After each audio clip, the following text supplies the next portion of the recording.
Stomping out the negativity. Everybody not a friend of me. Spread the love, still I move deliberately. Bully face on, but the smile be heavenly. Brooklyn girls, so they love the energy. Love sincerity, so I take the liberty to take them on a journey lyrically. Through hallways and alleys, dark days I carry. Sharp pains and bellies, all days be heavy when you're programmed to survive. Good afternoon, my love. How are you, beautiful? I'm doing wonderful, wonderful. Even though I'm in Puerto Rico, I think I've adjusted. So when the temperature's below 75, I wear long sleeve shirts. And today it's cold still in New York, and I'm wearing a short sleeve. And you want to know why I'm wearing a short sleeve? There's a reason. Not because you hit the lottery and you can afford the heat. Because I am pre-menopausing. Oh, yes. And dun dun dun, that is today's topic, my love. We are talking about menopause. Menopause. So welcome back to another episode of The Next Chapter.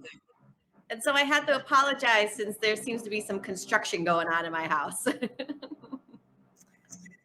That is what the Zoom world has done to us. The virtual world, we have the background noise of life activities in our homes as we are working in today's new normal. So once again, thank you everyone for tuning in to another episode of The Next Chapter. We are so happy to be with you today.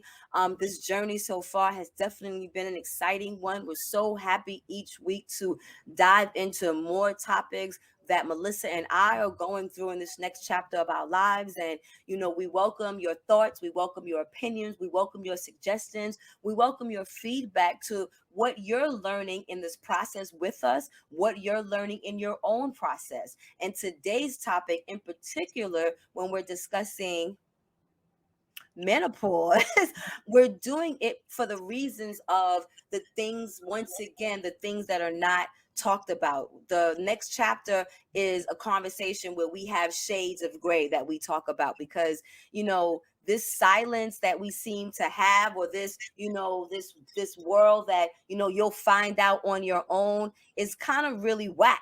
You know what I mean? And I know for you and I, as we're now approaching or going through this next chapter in life, these episodes of sweating and being hot and cold at the same time, I'm going to tell you, my sister Melissa, this shit is for the birds. And the thing is that menopause actually isn't what we're going through. It's the perimenopause that we're going through. Because Right. the menopause part is just a very short window. But the perimenopause lasts like 10 years. What the fuck? Right? Like, nobody talks about that part. So are you having some symptoms yet? Or did you start premenopausing at 40? Yes. I mean, it's like 40 hit and I'm like, what the hell is going on? Like, nobody warns you about this stuff. There's like, oh yeah, menopause comes and then it's just hush hush, or, oh, your parents will teach you or your grandmother will teach you. But in my family, the women really didn't go through the whole process of the perimenopause, the menopause. It was just like, oh yeah, your grandma didn't go through menopause. Like, what? What voodoo is she into? And what? How do you just leave it there? You know That's what I it. mean? Oh yeah, she didn't go through menopause. Yeah. And then my mother was very sick. So I think like that just stopped. I mean, again, we don't discuss it. It's just like you hear like, oh, you don't get your menstrual cycle anymore. But there's so much more involved in it. Like I'm like, oh, I think my hair is thinning. Oh, now it's growing back, but it's gray. Like, what the hell? And pubic hair gets gray? What? I was getting ready to ask you, did you get your first hair in Kitty, your first gray hair in Kitty at Kitty yet? I did, and it shocked the shit out of me, and it was long as fuck. I was like, what the hell? My first awareness or symptoms of me premenopausing was peeing on myself in the middle of the street. Really? And it wouldn't really be peeing. And it wouldn't even really be in the middle of the street. I would sit down.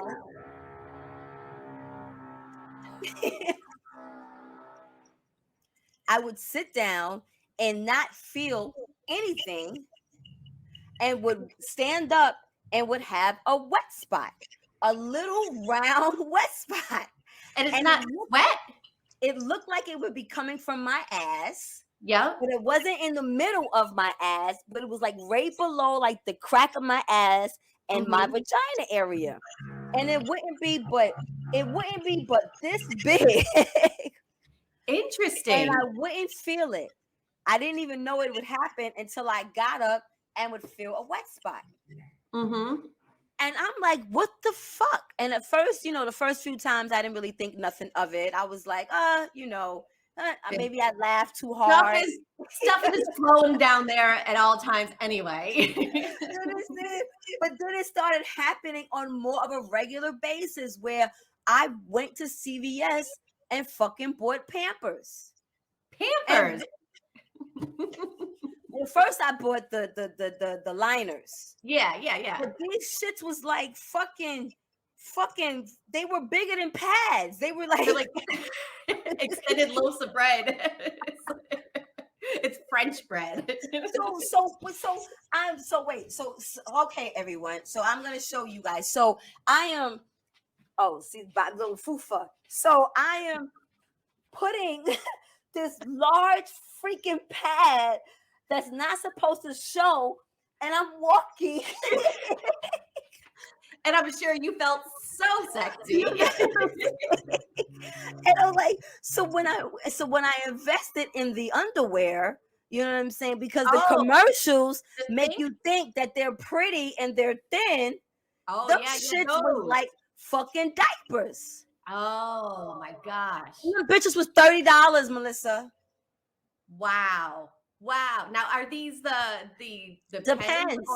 Okay, so I'm wondering if Thinks could be one of our sponsors, because maybe Thinks, because they promote them for like period. I wonder if they could work for perimenopause. That's something we should inquire about.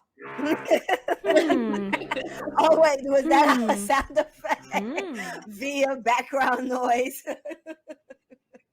You know what I'm saying? But why are you annoyed with the lack of information? Because that's really why we're having this topic. Because we're not opposed to it happening. We know it's going to happen. You know what I mean? I think for me, I know that I'm annoyed that there was no prep. There was no warning. Like, I think there was no real warning with my cycle, but there was a little bit more conversation. There was more preparation. There was more, this is what you do. These are your options, than just, here's your period. You know what I mean? So why was it the same? And then even for breastfeeding, you know what I'm saying? It was like, oh, your breasts are going to feel tender. These are the things. But when it came to menopause, it was like complete silence. No mention. No. The only thing that got mentioned to me eventually by my eldest is when they started having heat flashes.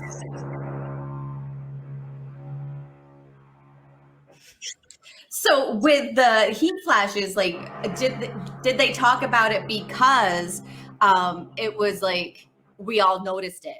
But like, if it was something that they had to suffer on their own, do you think we've ever learned about it? You know, it's like, well, we have to talk about it because like I'm dying here in heat. But you know, if that wasn't something that was out in the public, would we even know about it? Right. And then my question is, now that you're in perimenopause, now that you're dating, how do you discuss that with like dating partners? Like, sorry, I've gotten my menstrual cycle twice in 1 month. Menopause. I didn't even think about that element. You know what I mean? I didn't think about that element because that can be a little daunting to men because they already don't want to date mature women. You know what I'm saying? And then to date now mature women who are going through different emotional changes, because that's the other component. You know, we're going through all these different physical changes, but emotionally we're changing how we think about things, how we feel about things, even when we get to the point of starting to have an attitude and we start just, you know, reacting in just, you know, violent ways for no fucking reason, you know. Violent ways. You know what I'm saying? So those can be, you know, interesting things to deal with a man who may not want to deal with that, knowing that dealing with a woman over 40, that now these other things are going to start to come with it. So that's interesting. I really hadn't thought about that. I guess because in my, you know, in my stage so far, you know, the most that I've had to deal with is the peeing. Now I think I'm having night sweats. I think I'm having, but because, you know, I'm in a relationship, but I don't live with anyone. I don't really have to deal with he doesn't have to deal with the night sweats when I'm having them here at my house. Mm-hmm. I don't think that I've had to deal with mood swings yet. Mm-hmm. Yet. Yep. Yet. You know what I'm saying? So, which means that whoever I was dating at the time haven't had to deal with mood swings yet either. So hopefully by the time I'm in that stage, I will already have been in a relationship where, you know, Gonna lock that dog. he'll have to deal with that shit. So the funny also thing about this new program, and I changed screens or changed sides. I don't know if you can notice, because I tried to have the solid background, but because I'm premenopausing, I'm hot, so I got my window open. But now the fucking wind is blowing the curtain, so you can't win in this home COVID studio. But I did hear good news from the Bronx studio that there should be opening in the next 2 to 3 weeks. So hopefully the month of April we'll be back in the studio and I'll be able to, you know, take us from my home, which is so nice and comfortable, but back in the studio, back in the studio, so that we can have such amazing underwriters support us. So speaking of having these amazing underwriters support us, let's give a little credit and a little shine to a couple of them. So we'll be right back. Almost Sade Skincare takes pride in using natural, nurturing skincare products to make New Yorkers glow and love their skin. For the past 30 years, we have tailor-made skincare regimens for people and their unique skin type. Now everyone can enjoy this service for free. All skin types, all ages. Your skin, your match. Simply go to SadeSkincare.com and sign up now for your free consultation. Yes, and that's who I'm wearing right now. Beautiful. And that's who I've been wearing every week so far since we've started the show. I also want to give a couple of shout outs to, you know, right now we've been using some graphic artists, content creators from Fiverr. So we definitely want to give Fiverr a shout out to the support that we've been getting as we've been building our YouTube channel. And as always, we love it if you guys, you know, do the ruggamushut. What is it? What we call it? The, you know what to do, the Like, share, follow. and then, you know, don't forget to subscribe, you know. Yes.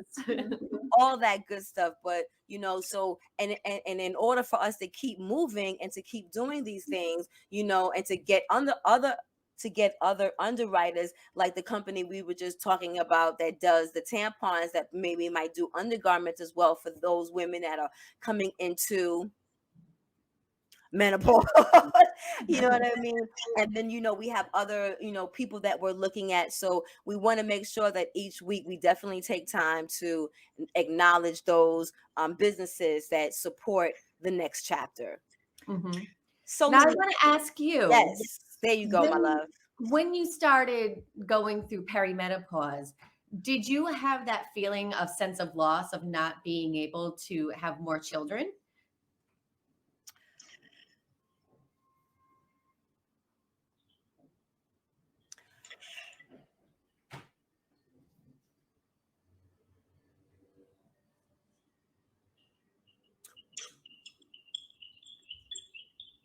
So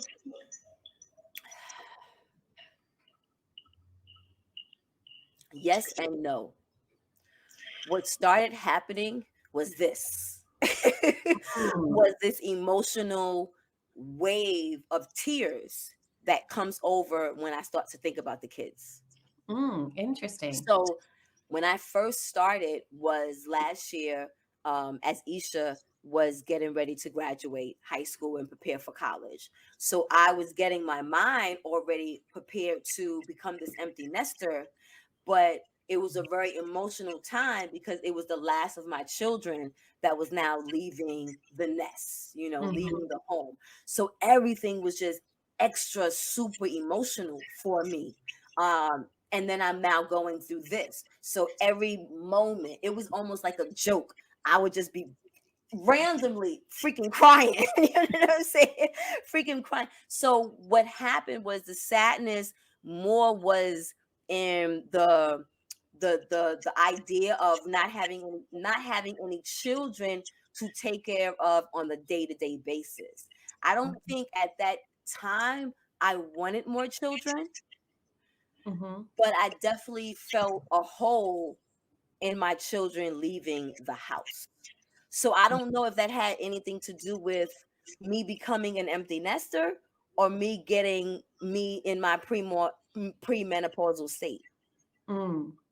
It's interesting because I've chosen not to have children, so it hasn't been like something that came up for me. But you know, you growing up in the 80s and 90s, like what we watched on TV is how we learn things, right?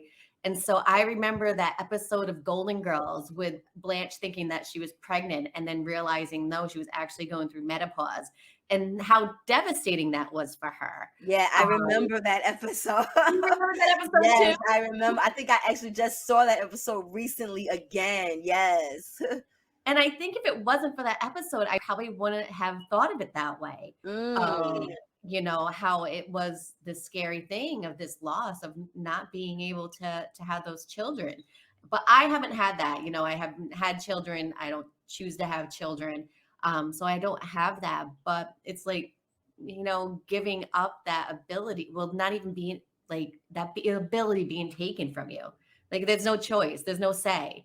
Like, even if I don't want them, I still want to be able to have a say. Like, why do you get to Right. take that away from me? You know? So you feel like the say has kind of been taken away from you. Yeah, Yeah. yeah, yeah. And then somebody said, well, if you go through it, then you don't have to worry about getting pregnant. It was like, yeah, but there's that 10 years of like being sexually active and wondering, like, am I not getting my period? Is it because I'm pregnant? Is it because it's menopause? Like, great, that's wonderful. However, I'm still clueless to what the fuck is actually happening. And you Exactly. guys and you guys want to just act like it's nothing. Don't worry about it. Your body's changing. Okay. Yeah. Yeah. And it's just have you started like taking different supplements and stuff like that?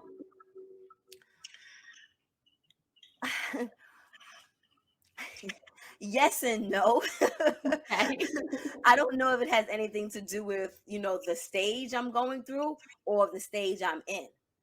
Mhm. You know what I mean? And the stage I'm in, this is just a logical time in my life to have supplements for vitamin D reasons, for calcium reasons, those of that nature. I don't think it's any influence for real, of that part of my hormonal staging or cycle in life.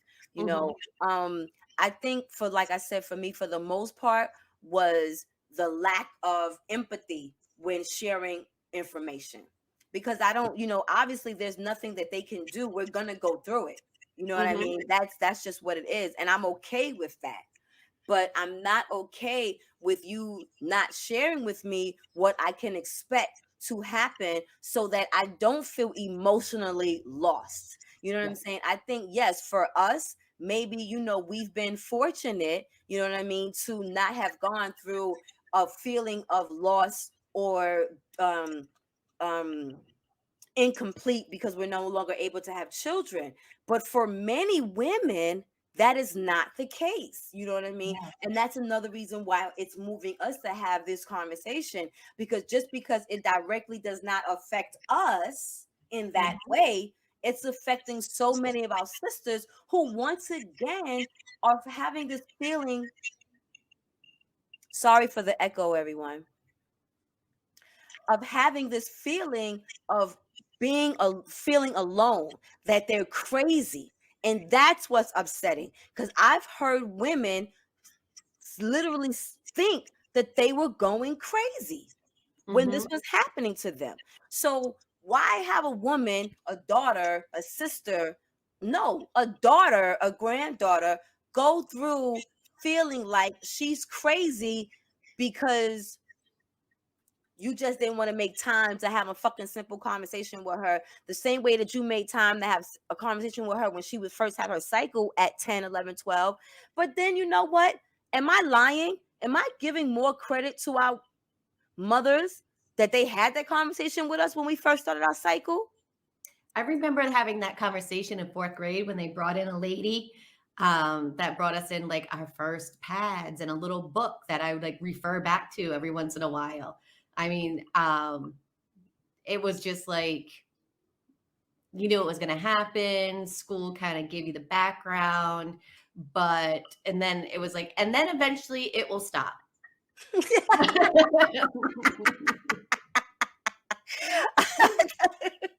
Are you serious? Yeah. And I remember bringing home my like excited little package of like my panty liners and stuff like that. And I remember my mom being like, "Oh, I'll probably use those before you do." And I was like feeling so protective over these things. Wow. Well, I don't remember the conversation, but I feel like because of all the women in my family that I had that conversation and I had that prep, you know. Unfortunately, since I was out of the house at such a young age, I did not have the talk when it came to nursing with the women in my village. That I learned through other mothers. So I was fortunate and happy about that.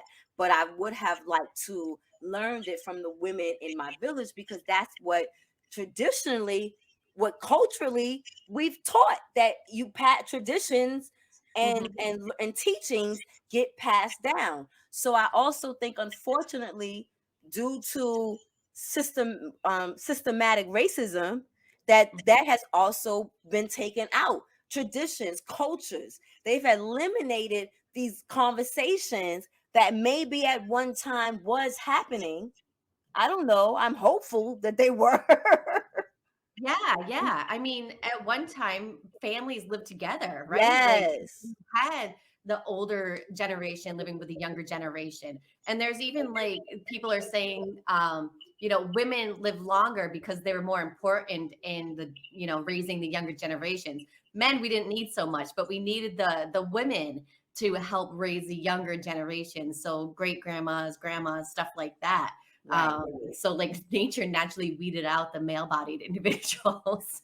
Yo, and it's so funny because me and one of my bonus sons was having that conversation just this morning, because he made the crude comment that women can't be friends. You know, he was like, "Oh, that's gonna fuck up." We was watching a show on television, and the women weren't getting catty, but it was getting a little competitive. So this young boy, excuse me, young man says, "Oh, these women, they not gonna get along. You know, women are catty." And I just sat back and I was gonna, not say anything, because I was like, he's 27, he's 28, But then I did say something, and I said, well, you know what? I said, actually, that's a myth, because women are who encourages each other. Women are who uplift each other. In the village, the women are left behind to help build and support and help each other through pregnancies, childbirth, child rearing, all just like what you said, the mothers, the aunties, the grandmothers, all being in the house. So I said, so come back to me when those women that you're talking about can't be friends with women in their 40s and their mid 30s or whatever have you. Because yes, we have male relationships. We can have male friends that will support us, be ride or dies. But when it comes down to the village, it's always the support of women supporting and helping each other, And again, that is what the next chapter is about. It's not necessarily only about helping women. We just happen to be women, and if our information can help everyone going through phases of the next chapter in their life, because you and I are going through next chapters, but our next chapters are different, and they're very different, but they're same in the sense of self-examination, self-reflecting, self-understanding, having the conversation that might be daunting, you know what I'm saying, but to have that conversation so that we still can have some form of resolution. So what's today's resolution? What are we giving our audience today as a roundup of the conversation of fucking you got to get off of this $25 in this StreamYard. Yeah. StreamYard, they're also one of our underwriters. So we're looking to build a great relationship with StreamYard. So what is our roundup? Did we figure out anything? Do we have any suggestions to give? Like, do we really have a resolution, or are we still fucking frustrated? I think we're still frustrated, but I think one of the first things about, dealing with anything is first talking about it, right? And bringing it to the forefront of the conversations. Like, what does that mean for you? What does that mean for me? How does our past impact our future? Yeah. And let's talk about that. So I think it's important that we are open about it with each other, with our partners, and start make it like a normal conversation instead of it being like, oh, menopause. Oh, she's an old maid or whatever that is. She's dried up and crusty. Let me tell you, that's not the case. Wait. So before we close that part, girl. Now I don't know if it's the premenopause, honey, but girl.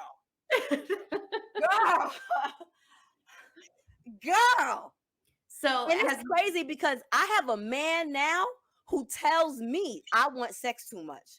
And I'm like, you sound crazy. You know what I'm saying? Right? Like, how does a man tell you I can't handle all the sex? To the idea of the cougar. I think the cougar was produced so that we can get those sexual needs satisfied by somebody who can keep up. But let me tell you, after years of experience and those waterfalls,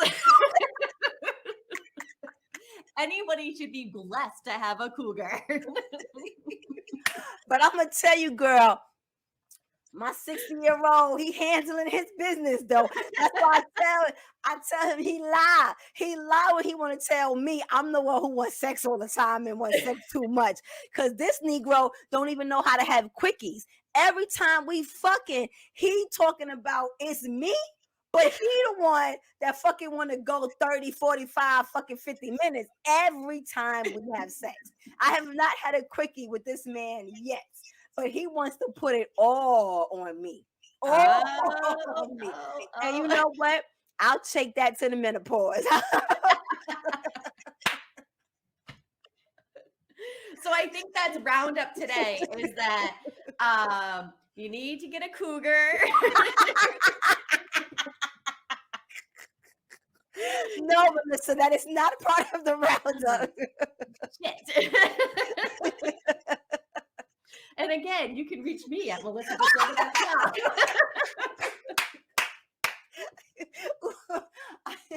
Wait. What do I say? Megan Thee Stallion song is my song. There's a hole in this house. Wait, I can't wait. I felt so bad last week laughing to that because I'm a Christian woman here. You know what I'm saying? I don't know if I could be supporting your hot girl lifestyle right now. I hate you, Melissa. I hate you right now. But the reason why I can't hate you is because I support freedom. And that's what Jehovah God supports. Like, he gives us independent choice and freedom to do what the fuck we want to do. And that sexual freedom is so important because so many of our women are stifled. Yes. by Yeah. by this image of what we're supposed to look like, how we're supposed to act, how we're supposed to feel. And I think that when you express sexual freedom, then you get labeled as a whore. But why am I a whore? Because I'm deciding who and when I want to have sex And how I want to have and it. how I want to have it. And I Yeah. think a part of the menopausal stage is that point of security in who you are or who you're becoming. You're emotional in a sense of your body is going through these changes, but there's a level of confidence that you're now also starting to have. That's weird. So I think that's the oxymoron also to this level of confidence, but this level of, oh my God, I'm emotional, I'm hot, I'm cold, I'm sweating, I'm horny. Because I find myself, even though I'm in a sexual relationship, I damn near want to masturbate every day. Right? Yeah. It's amazing. It's amazing. Now, I'm not always successful, but I think I try to masturbate almost every day. And isn't that strange? Because I think of like nature. It's like, okay, so as we get older, men have libidos that tend to go down, but for some reason, women's get jacked up. And what I say is like, you got hands. Like,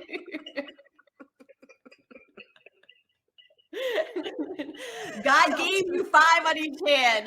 Wait, it was a joke. A woman said, I might not got a man, but I got a hand. Ooh, girl, the problem with us is that we can talk for hours. For hours. We have not had one 29-minute show yet. So BronxNet, Brick Studios, Manhattan Network, all of my New York cable shows, please excuse this first month of shows from the next chapter. We have just gotten so excited by this opportunity that we have had to have this relationship and learn from each other while we're learning with each other, and our conversations just happens to go a little longer than expected, or that is programmed too. But we're getting better. Getting better, and with editing, we can cut out the weird stuff. But there hasn't been any weird stuff. The feedback I've been getting is that people love the dialogue between the two of us. They love the dynamics. Like, even though we don't represent the white and black race as a whole, the dynamics of a black woman and a Caucasian woman. I say Caucasian. Why? A black woman and a white woman, because you're not white and I'm not black. But those labels that we give ourselves, it has been a pure one. And I think that's what people have seen, and that's what people are enjoying. And our views on YouTube are really skyrocketing. We're in the thousands now with our last few shows. So, thank you again to the YouTube audience that has also been supporting our endeavors and been supporting our searches for those people that are looking for healing retreats and looking for the how-to on moving forward in the next chapter of their lives, the accountability component, because once you put content on YouTube, they become involved with how they suggest your videos. So we've been having such interesting conversations that we've been suggested by YouTube to watch our show. So thank you not only to our viewers, but to YouTube for putting us up in those searches. And that is also due to the people that we've hired through Fiverr to work with us and build our YouTube channel. So again, the beautiful thing is that all of this shows that it takes a village. It does take a village. You know what I'm saying? It takes a village. It takes, more than you and I to make something happen. Even the way that we start this show with sincerity from Brooklyn, you just said it every week. That hype that amps us up. We don't have to play that. We just put it and drop it in editing. But we play it because for us, that shit is bomb. Let's do it. Let's play her right now. Tim's on my feet, stomping out the negativity. That's it.